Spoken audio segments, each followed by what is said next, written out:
All right, so I apologize for that cutting out due to time constraints. You can only record for up to 15 minutes. So we're picking up where we left off, and we are almost finished with this. We have a couple more things of practice to do before you guys get to your own practice. So the mass of the pineapple. So again, we want to pay attention to what is the max of this scale. The max of this scale is 4 kilograms, okay? So we are starting at 0 and going around like a clock. We're passing 1 kilogram, 2 kilograms, 3 kilograms, okay? And then it is stopping on this line.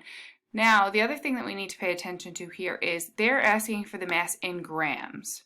So what can be helpful is looking at 3 grams, it's very easy to see that this, or 3 kilograms, is equal to 3,000 grams here. Okay, so these two equal each other. And then we just need to count on and put it all together here. So again, it's helpful to look in this section in the beginning to figure out what the skip count is for this scale. So this is counting by 100. 100, 200, 300, 400, 500 to get to 1,000 grams, which is the same as 1 kilogram. So here we are at 3,000, and then we are counting on by 100. So we have 100, 200, 300, 400. So that line is right on 400 grams.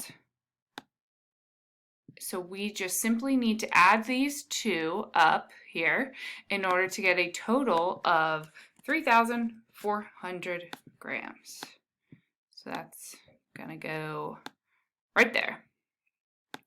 Now the next one, mass of the watermelon. So this is a pretty big scale. The max here is 6 kilograms, which is also equal to 600 or 6,000 grams. So again, we are always starting at that 0 here and going around like a clock. We're passing 1 kilogram, 2 kilogram, 3 kilograms, 4 kilograms, 5 kilograms, and all the way to this line.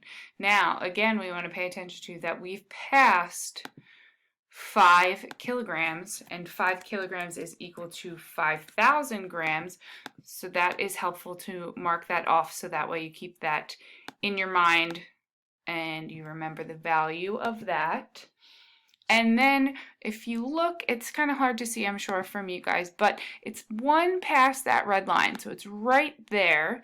So we're skip counting by hundreds, which means this first red line would be 500, and then the next would be 600.